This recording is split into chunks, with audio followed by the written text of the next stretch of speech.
Agora é oficial, Luffy desperta a sua Akuma no Mi. E mais, Zunisha diz que Joy Boy está de volta. A fruta lendária que não desperta há 800 anos é de fato a Gomu Gomu no Mi. Mas o que será que está acontecendo com o corpo do Luffy? Será que ele está sendo mesmo possuído? Vamos falar sobre tudo isso e inclusive sobre essa polêmica que o capítulo gerou nessa análise completaça sobre o capítulo 1043 de One Piece. Então vamos começar com um apanhado geral sobre o capítulo para depois a gente partir para o que realmente interessa. Começando com o Luffy na primeira página, sendo obliterado mais uma vez, né? A continuação da obliteração que ele sofreu, que inclusive reparem no Kanabo do Kaido, que nem chega sequer tocar no corpo do Luffy, né? Eu já não sei se é consequência da porrada do Luffy tá se distanciando do Kanabo, ou se o Kanabo sequer chegou a tocar no corpo do Luffy, resultado do armamento avançado do Kaido também. Mas enfim, ele é obliterado no chão e a gente vê a consequência disso, ele lá perdendo o ar dele, né? O ar vazando do corpo dele, e como se ele não tivesse nenhum outro lugar para cair, ele acaba girando no ar trocentas vezes e acaba caindo exatamente, praticamente, no lugar onde ele se encontrava.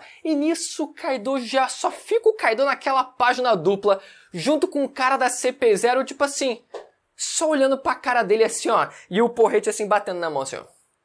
Então você sabe das consequências, não é? Meu amigo, mas não só é uma, mas ele vem...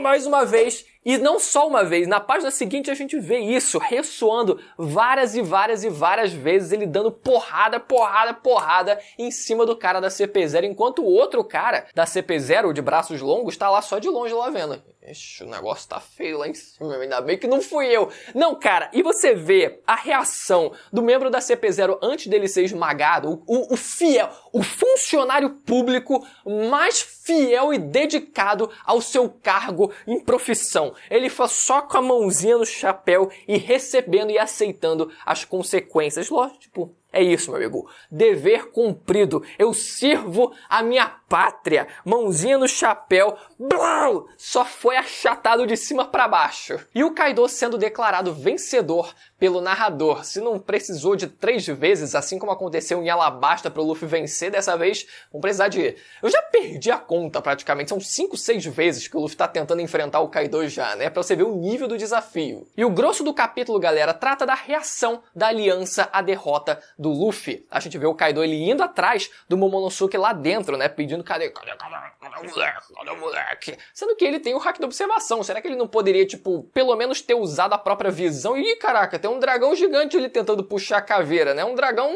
consideravelmente grande. Vou até ele ali, deve ser o Momonosuke. E não, ele entra na caveira e tenta perguntar pra galera onde é que ele tava. E a gente vendo a reação da aliança em relação à derrota do Luffy, é pra gente conseguir visualizar realmente o que aconteceria caso o Luffy ele realmente fosse derrotado. Qual seria a reação de cada um ali, né? A gente sabe que o Luffy ele não vai ser derrotado, mas foi legal que a gente pôde ter a oportunidade de ver essa reação deles, né? Legal principalmente vendo a Nami dizendo, xingando o Kaido, chamando ele de mentiroso e tal, e desafiando ele também, né? A gente vê também a reação depois da Yamato, do Momonosuke, o que eles iriam fazer depois daquilo. Então ver a reação ali, cara, os Supernovas, por exemplo, também, o Kid e o Law ali dizendo, cara, então era um sonho, isso era um sonho vazio, né? Era realmente um sonho vazio de derrotar o Kaido. E eles ficam ali, não, vamos lutar. E essa reação, as diferentes reações da aliança que realmente conseguiu ali dar um recheio a mais pra esse capítulo. Então quando a Nami, ela decide desafiar o Kaido até reconhece a coragem dela, o Marco defende ela de um golpe, de um Bottle Breath do Kaido. E detalhe pra essa técnica que o Marco ele usa pra defender a Nami, que ela muito provavelmente usa Haki do armamento avançado como uma barreira ali, né? O armamento avançado defensivo ali como uma barreira pra conseguir meio que repelir. Você vê que o ataque ele consegue repelir o Bottle Breath do Kaido. E isso dá pra ser notado principalmente quando a gente vê o Marco lutando na guerra de Marineford. Existem momentos onde os lasers do Kizaru, por exemplo, ultrapassam o corpo dele, o que dá a entender que ele não estava se importando, ele estava realmente recebendo dano direto daqueles lasers, mas não estava procurando se defender daquilo, e tem momentos onde ele consegue realmente bloquear a passagem daqueles lasers. E não só isso, mas também quando ele bloqueia o golpe, o soco de magma do Akainu e a gente vê o magma se espatifando para os lados, existe essa diferença. O Marco ele pode só deixar o golpe passar por ele ou ele pode tentar se defender ali, né? Como ele fez nesses dois casos aqui, fez novamente com o ataque do Kaido para conseguir meio que repelir para os lados aquele golpe. E isso, se não é o armamento avançado, eu não sei o que é. E depois a conversa entre o Momo e a Yamato. O Momo, como sempre, querendo ali fugir, querendo ali arregar, querendo se entregar para o Kaido. Cara, se a maior esperança da gente caiu, meu amigo, é nesse momento em que a esperança das pessoas que estão abaixo acabam caindo também. Então isso se reflete no Momonosuke dele querendo desistir, dele querendo ali, não vamos aqui arriscar mais nada, vamos se entregar de vez, vamos desistir, enquanto a Yamato, ela tenta motivar o Momonosuke. Ela já tá lá, inclusive, né, no corpo do Momonosuke, conversando com ele, falando que se é para eles morrerem, eles vão morrer juntos. Inclusive, esse é o título do capítulo, né? Então, muito legal a fala dela ali, motivada a realmente, cara, vamos lutar até o fim. Agora a gente vai morrer só por orgulho mesmo. Só que chega Zunisha e diz a seguinte frase, galera: agora a gente vai entrar na nata, agora é que realmente vai começar a análise de fato do que interessa de verdade para esse capítulo. Zunisha chega dizendo: eu posso ouvir. Que nostálgico! Estou ouvindo os tambores da libertação. É a primeira vez que eu ouço em 800 anos. Sem dúvidas, ele está aqui. Joy Boy está de volta, galera. Aquela imagem do Luffy no final que vazou, aquela porra da cabeça dele vazando, escorrendo toda. Galera, vamos lá, tem muita coisa pra gente comentar aqui. Primeiro, vamos tentar destrinchar essa fala de Zunisha sobre Joy Boy. Primeiro, quando Zunisha fala sobre os tais tambores da libertação. E na hora a gente fica pensando, caraca, mas será que o Luffy vai ter uns tambores muito foda? Não, tambores da libertação muito provavelmente se refere ao coração do Luffy batendo. Naquela hora, momentos antes de Zunisha começar a falar essa frase, a gente ouve uma onomatopeia, né? O som do coração do Luffy batendo mais forte, o Dokun, que é uma onomatopeia que se refere a uma batida forte de coração, né? Uma batida de coração mais intensificada. E esses tambores da libertação, eles provavelmente já foram ouvidos dessa mesma maneira por Zunisha no século perdido. Quem sabe no momento em que Joy Boy também conseguiu despertar a sua Akuma no Mi e, consequentemente, Joy Boy ter conseguido libertar alguém ou alguma coisa que a gente não sabe ainda, né? Então, por isso que Zunisha chama de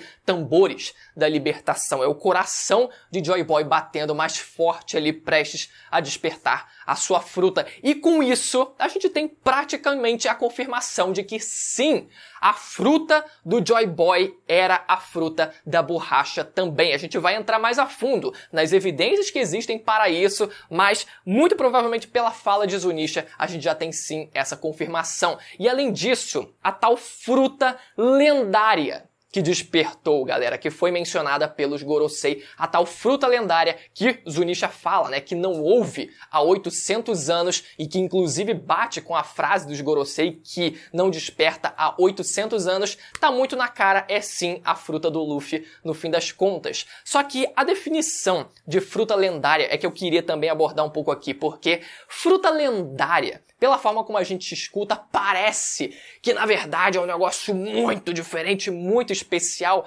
mas ela pode muito bem ter mais um peso simbólico pelo fato de ter sido a fruta do Joy Boy do que de fato ser algo em essência especial, né? Em essência, um poder muito foda e tal. O que no fim das contas também está sendo encaminhado para esse lado. Mas talvez eu ainda tenha uma esperança de que tenha um peso muito mais simbólico pelo fato de ter sido a fruta de Joy Boy, assim como o chapéu de palha lá, né? Dentro lá de Marijoa sendo escondido, sendo mantido, escondido lá. Tenha um peso simbólico também por provavelmente ter sido usado por Joy Boy. Acredito que possa também ser o mesmo caso com a fruta também, né? E um dos motivos para o nome da fruta ter sido alterado também tenha sido pelo peso histórico que ela possui. Mas realmente a história ela se encaminha para a gente ver uma habilidade muito especial, que eu espero que não se diferencie muito da essência do que é a fruta da borracha. E pela expressão do Luffy que a gente vê nessa hora, dá muito a impressão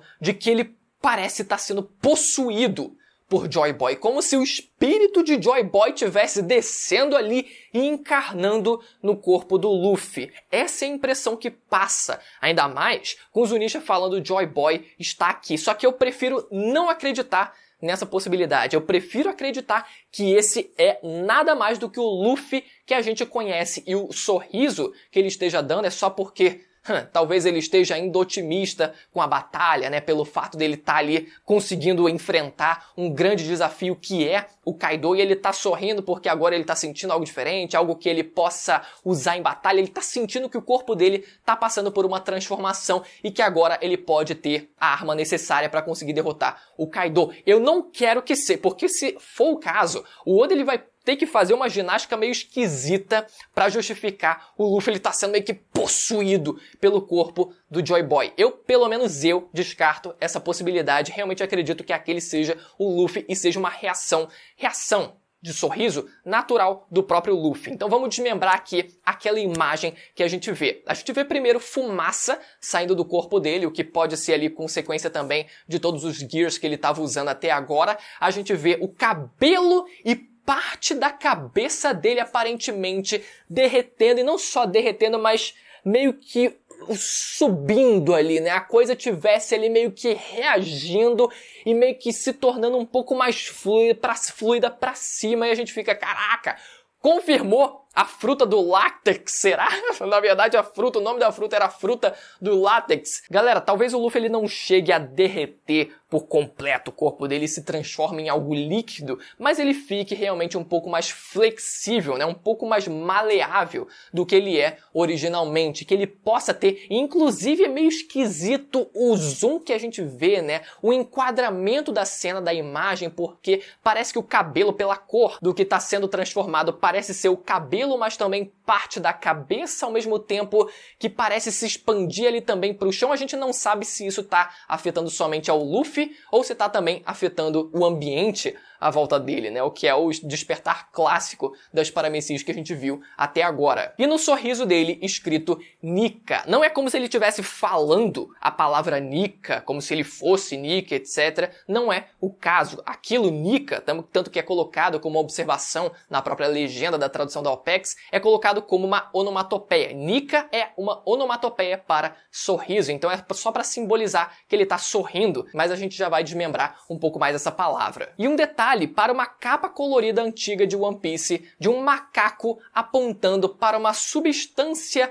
dourada, que lembra muito a forma que o Luffy ele tá adquirindo nesse capítulo. Enfim, vamos lá agora falar sobre Nika em si. Primeiro, a gente sabe que Nika era reconhecido como o deus do sol por escravos do passado. Só que o que realmente interessa pra gente aqui nesse momento é a sua aparência. Repara só nos membros de Nika, na única imagem que a gente tem desse personagem até agora. Reparem só nos braços e em uma das pernas, como elas parecem flexíveis, como elas parecem não ter ossos, como elas parecem de borracha. Além disso, repara também na forma do cabelo de Nika, como lembra muito o cabelo da forma do Gear 4 Snake Man. Galera, se isso não é uma evidência jogada e cuspida na nossa cara de que Nika provavelmente tinha sim a fruta da borracha, eu não sei o que é. E mais do que isso, Nika muito provavelmente era o nome verdadeiro de Joy Boy. Joy Boy muito provavelmente era um apelido que Nika recebeu. Nika, como eu falei, é uma onomatopeia que significa sorriso. Ah, mas por que o cara lá vai se chamar Sorriso? Como assim? O cara vai se chamar Sorriso, assim como o Smoker vai se chamar Smoker, mesmo ele tendo a fruta da fumaça e sendo um fumante. É só uma liberdade poética do Oda ali, da mãe que conseguiu prever o que o garoto ia ser e aí botou o nome da característico do que ele seria no futuro, né? Ele vai ser fumante, esse moleque vai ser fumante, vou chamar de Smoker e vou dar uma fruta da fumaça pra ele, pronto. Então Joy Boy e Nika são a mesma pessoa, isso tá muito claro. Nika provavelmente é o nome verdadeiro de Joy Boy. E a grande pergunta, uma das grandes polêmicas desse capítulo é se todo esse hype narrativo que estão enfiando no Luffy, transformando ele em alguém mais especial do que talvez ele deveria ser, não tá descaracterizando o personagem. Então vamos lá, por partes aqui. No começo do mangá, o Luffy ele não é apresentado pra gente logo de cara como alguém mega especial, já com uma habilidade muito foda e tal. É apresentado como um moleque aleatório de uma vila aleatória que a gente não fazia a menor ideia, no meio de inspirado ali nos piratas, que vivia num bar junto de um cara completamente aleatório. Só que não demorou muito pra gente começar a entender que tinha algo a mais em relação àquele moleque. A gente viu depois, ali no final do arco de Enies Lobby, que ele era, na verdade, neto do herói da Marinha. E no final daquele mesmo arco, a gente descobre que o pai dele também era o maior criminoso do mundo. Depois a gente descobre que, na verdade, ele tem uma habilidade que pouquíssimas pessoas possuem, que é o Haki do Rei. E depois a gente vê que ele também possui a habilidade de ouvir todas as coisas. E depois a gente descobre que, na verdade, o chapéu de palha que ele usava, que ele ganhou do Shanks, era, na verdade, do Rei dos Piratas. E que aquele chapéu de palha possui um chapéu de palha igual na sua versão maior.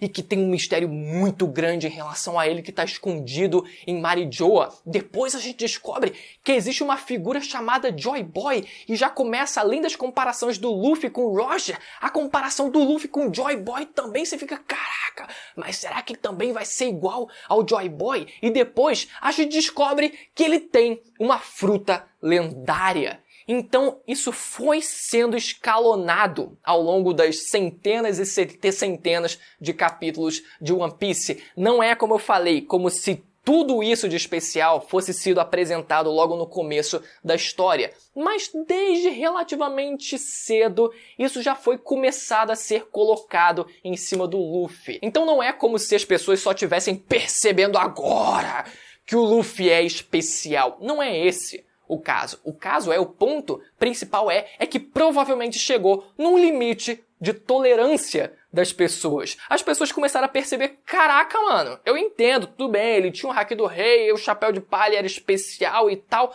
só que bateu no teto das pessoas. As pessoas estão pensando, caraca, mano, não chega não, daqui a pouco ele vai ser o que mais? Vai ter realmente a fruta do deus hindu lá? Então, mesmo que isso tenha sido construído ali gradualmente ao longo de toda a série de One Piece, eu sinto que também a coisa tá escalonando demais. Principalmente em relação à fruta do Luffy, sabe? Que era pra ser, a princípio, uma fruta engraçada, que o Luffy ele tinha dificuldade de usar no começo e que era uma fruta ali que, a princípio, seria uma fruta banal, que ele teria dificuldade de conseguir transformar ela em algo que realmente fizesse sentido e que realmente tivesse um poder que conseguisse se equiparar até a personagens que quase que naturalmente já possuem habilidades muito mais poderosas do que a dele, principalmente o Barba Negra. Fruta do terremoto chegou, BAU! Fruta da escuridão chegou assim, ó, anula Akuma no Mi. Poderes naturalmente apelões. O Luffy ele teve que escalonar até esse ponto. Então, caraca, mas se tinha na verdade algo de muito especial em relação a essa fruta, quebra um pouco dessa identidade que a fruta do Luffy ela já tinha desde sempre. Em relação ao Luffy como personagem, por si só, dele ser alguém mais especial do que talvez deveria ser, é algo que nem incomoda tanto assim, mas mais em relação à fruta. Agora vamos entrar no segundo ponto, que é sobre destino ou predestinação. O Luffy agora é o novo garoto da profecia, quem sabe até reencarnação de Joy Boy, assim como outro personagem também era no fim da obra, né? Então, isso gerou outra polêmica também. Galera, vamos lá para falar sobre destino. Primeiro, destino, por si só, não é um problema, porque o destino ele já existe na obra, porque se a gente considerar o destino como uma ação divina, quando a gente fala de uma ação divina que vai favorecer o protagonista de alguma forma e que vai conseguir ali moldar de certa forma as circunstâncias da obra para fazer com que aquilo culmine, consigam conspirar a favor do protagonista para que ele consiga atingir o seu objetivo, dá pra gente chamar isso de destino, né? Principalmente aqui nas obras fictícias. Só que isso já existe independente se esse conceito é abordado dentro da obra, porque isso nada mais é do que a mão do autor agindo, essa mão divina que a gente imagina dentro da história, guiando ali os acontecimentos como se fosse realmente o destino já predestinado, nada mais é do que a mão do autor agindo. Então, quando o autor ele joga esse conceito para dentro da história, é um conceito que na verdade já existe na prática. Então, uma pergunta que a gente tem que fazer é se toda a jornada do Luffy ela soa natural pra gente, se o destino ele não parece estar forçando demais a barra a favor do protagonista para que ele alcance o seu objetivo, né? Se ele tá predestinado, se as coisas acontecem ali a favor dele, a gente tem que analisar e saber e tentar entender se isso realmente tá fazendo sentido, se tá soando natural pra gente, se todos os acontecimentos a favor do Luffy, eles soam natural ao redor da sua jornada, ao longo da sua jornada. Em alguns momentos dá pra gente dizer que eles dão uma bela forçada de barra. Ao meu ver, Marineford é o arco que mais carrega esses problemas de conseguir ele favorecer o Luffy, porque o número de circunstâncias, um inseto no meio de gigantes que conseguiu fazer o que fez, é um negócio difícil da gente acreditar, né? O Oda ele conseguiu ali manipular personagens sumindo e aparecendo com eles de forma mais arbitrária possível a favor do Luffy. Isso incomodou realmente um pouco, né? Mas acho que de forma geral, se a gente desconsiderar pontos isolados, será que realmente soa natural? Reflitam aí. Agora sobre a comparação que fizeram com Naruto. Agora, meu amigo, aqui o negócio vai ficar bonito. A comparação que fizeram com Naruto, porque vocês zoaram, né? Vocês zoaram lá, né? Vocês zoaram quando o Naruto era a reencarnação do Ashura, né? Agora, o Luffy é a reencarnação de Joy Boy. Tá sendo praticamente possuído pelo cara. É o Joy Boy. E aí, vocês vão falar o quê? Até fiz a brincadeira de que o Joy Boy seria igual ao Ashura. Depois o Roger seria igual ao Hashirama. E agora o Luffy seria igual ao Naruto. Meu Deus do céu. Falar isso é quase que tocar, quase que botar a mão no fogo, praticamente. Mas, galera, agora sério aqui, muita calma. Vamos falar sobre algumas definições e alguns conceitos que a gente tem sendo trabalhados nessas obras. Reencarnação, predestinação e vontade herdada, que são conceitos aqui que tem nessas duas obras. Primeiro sobre reencarnação, que dá pra gente entender como reencarnação que é utilizada em Naruto. É como se parte da sua personalidade fosse adquirida de outra pessoa. Além do fator genético de você ser filho dos seus pais e etc, né? E além da sua criação, né? Da sua construção, da sua vivência no mundo, que são fatores que influenciam na formação da sua personalidade, muito provável que parte da sua personalidade também tenha influência da sua reencarnação. Não quer dizer que vocês dois sejam a mesma pessoa, mas que você tenha ali fragmentos daquela personalidade que influenciem quem você seja. Não quer dizer que vai ser uma verdade absoluta, não quer dizer que você vai ser necessariamente forte, mas quer dizer que você vai ter ali algumas semelhanças com aquele personagem de quem você reencarnou, beleza? Predestinação, agora que vai ser o ponto mais longo aqui. Seria basicamente quando a história já foi escrita. Ou seja, não existem várias linhas do tempo. Por exemplo, se existe uma profecia de que algo vai acontecer, não é como se o resultado daquilo fosse ser alterado e uma outra linha do tempo paralela fosse ser criada. É uma única linha do tempo. O futuro ele não é alterado, mesmo considerando as interferências naquela linha do tempo. Ou seja, se foi dito que uma profecia vai acontecer, ela já considera que o profeta, por exemplo, ele vai soltar, ele vai vazar essa informação para aquelas pessoas e mesmo assim aquilo vai acontecer, porque ele já considera essas interferências no tempo. Se ele não dissesse nada, pode ser que nada mudasse, pode ser que algo mudasse, enfim, mas o resultado que ele diz, a profecia que ele diz, vai acontecer independente das circunstâncias. Se alguém viaja do futuro para o passado, se ele vaza a informação de que aquilo vai acontecer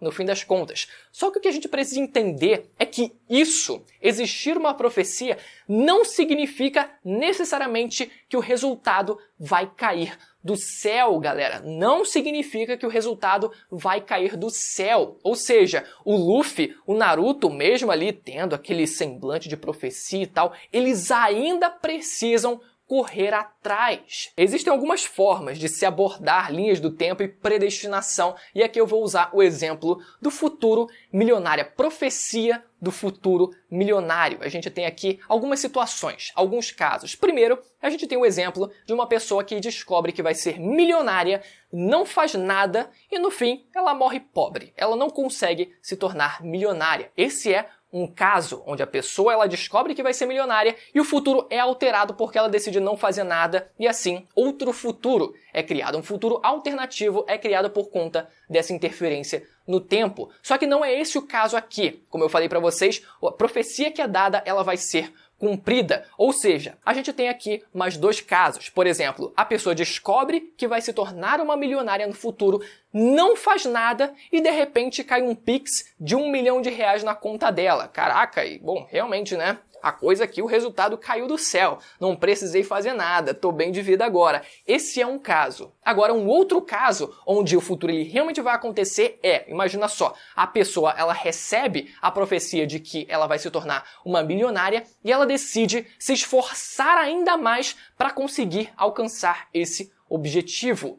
E é nesse ponto, é nesse caso, em que o Luffy e o Naruto eles mais se aproximam. E o terceiro elemento aqui seria a vontade herdada. O que seria uma vontade herdada? Seria basicamente quando personagens naturalmente parecidos em personalidade e atitudes que vão surgir de tempos em tempos. E aqui o Luffy, ele surgindo na história como alguém muito parecido com o Joy Boy lá durante o século perdido, naturalmente parecidos. Agora percebam como essa vontade herdada é muito semelhante à ideia prática de reencarnação que a gente vê em Naruto, por exemplo, né? Então, em Naruto a gente tem a predestinação, isso tem em Naruto sim, e a reencarnação sendo aplicada aqui, um outro conceito sendo aplicado, enquanto One Piece tem a predestinação também e a vontade herdada, que, como eu falei, se aproxima muito da reencarnação na sua concepção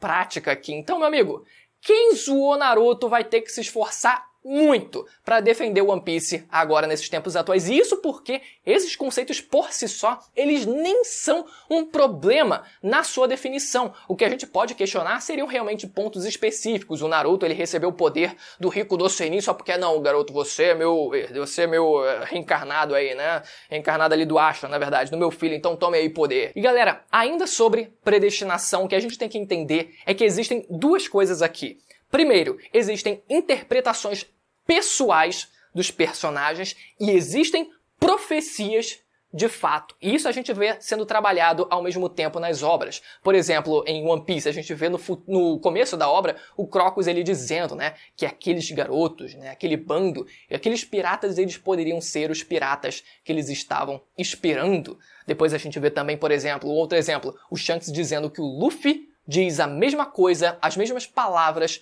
do Roger. Enquanto em Naruto, por exemplo, a gente tem a interpretação do Jiraiya, achando que o garoto da profecia poderia ser tanto o Minato quanto o Nagato, e depois ele percebe que poderia ser o Naruto. Então são interpretações, no caso de Naruto ali, uma interpretação partindo da própria profecia.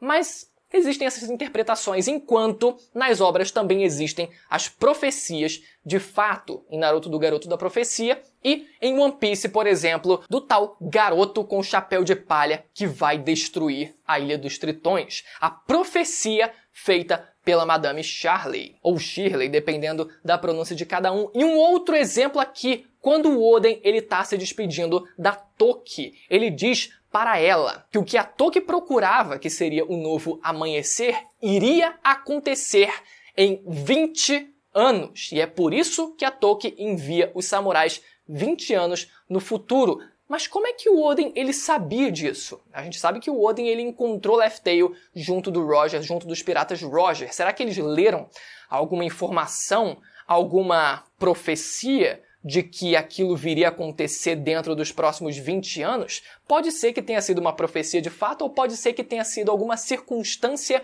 mais específica que simbolizasse esses 20 anos. Por exemplo, o ovo do Roger vai chocar dentro de 20 anos e eles souberam dessa informação e é por isso que eles disseram que tinham chegado cedo demais. Será que vão ser o alinhamento das luas, né, que vai fazer com que o novo amanhecer surja depois de um eclipse solar, eu acho, se não me engano, né, que vai deixar uma escuridão completa na Terra para depois a gente ter um novo amanhecer? Será que é um efeito realmente cósmico, alguma circunstância como essa? Ou será que é realmente uma profecia? A gente não sabe exatamente. Então vamos para a conclusão aqui, galera. Realmente, talvez o excesso de hype narrativo, que eu gosto de chamar aqui, que é aquela forma de tentar dar importância pro protagonista, tipo, não, porque ele é filho do Dragon, e ele parece o Roger, e ele é o novo Joy Boy, e a fruta dele é lendária, e o chapéu de palha dele era do Roger, e o chapéu de palha dele era do Joy Boy, e o chapéu de palha dele era misterioso, e ele é o Nika, e ele tem a fruta lendária do deus hindu, e sabe, você fica, caralho, mano.